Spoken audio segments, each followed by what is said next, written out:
Hello viewers, আসসালামু আলাইকুম। Welcome to my channel. আপনারা দেখতেই পাচ্ছেন আমি ছাদের উপর হাঁটাহাঁটি করছি, আর ছাদেই উঠে দেখতেছি যে আমার আমড়া গাছে অনেকগুলো আমড়া ধরেছে। তো আমি ওইখান থেকে 3টা আমড়া পেড়ে নিয়েছি। আর এখানে দেখতেছি যে আমাদের বাসার সামনেই গরুর হাট, যেহেতু কোরবান, সো সেজন্য গরু বেচাকেনা হচ্ছে, গরুর হাট চলতেছে। আর আমিও সেগুলো উপভোগ করতেছি। অ্যান্ড গরু দেখার জন্য ফাইনালি আমি নিচে চলে আসলাম, যে আমাদের বাসার সামনে, দরজার সামনে একদম গরু বেঁধেছে। তো সেগুলোকেও দেখার জন্য আমি ছাদ থেকে নিচে চলে আসলাম অ্যান্ড দেখতেছিলাম সেগুলোকে। তো এইখানে ভালোভাবে দেখা যাচ্ছিল না, তাই আমি জানালার কাছে চলে যাই। আমি দেখতে থাকি গরুগুলোকে। ওনারা দরদাম করছিল, গরুর দাম বলছিল। যেমন এই কালো গরুটার দাম বলেছিল মেবি 1,30,000, এরকম কিছুই হবে সামথিং। তো তারপর আর কি, আমার আম্মুরা আসবে যেহেতু, সেহেতু আমি বাবার বাড়িতে এসেছিলাম, শ্বশুর বাড়ি থেকে।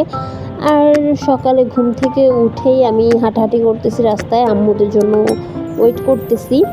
আম্মুরা যেহেতু চট্টগ্রাম থেকে লঞ্চে আসে বরিশালে, আর তারা ভোরে ভোরে আসে, আমিও এই জন্য উঠে ভোরে তারপর আমাদের বাড়ির রাস্তাটায় হাঁটাহাঁটি করতেছি।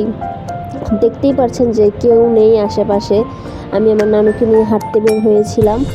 তারপর এখানে অনেক ভালো লাগছিল, চারদিকে ঠান্ডা বাতাস। যেহেতু ফজরের নামাজ পড়েই আমি হাঁটতে বের হয়েছি, তো ওই টাইমটা ঠান্ডা বাতাস থাকে, সেটা সবাই জানে। তো সেই ঠান্ডা বাতাস উপভোগ করছিলাম, আর চারপাশে পাখির ডাক, এইসব উপভোগ করছিলাম, সাথে আবহাওয়াটাকে। তো ওগুলো দেখার পর আমি চলে আসি আমাদের বাসার।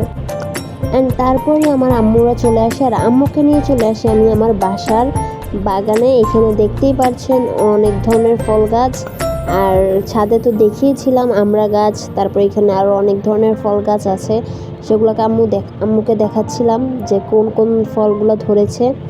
তো আশা করি সবার ভিডিওটি ভালো লাগবে, আর ভালো লাগলে অবশ্যই লাইক, কমেন্ট, সাবস্ক্রাইব করতে ভুলবেন না। তো ভালো থাকবেন। আর এই তো, আল্লাহ হাফেজ, সবাইকে অগ্রিম ঈদ মোবারক।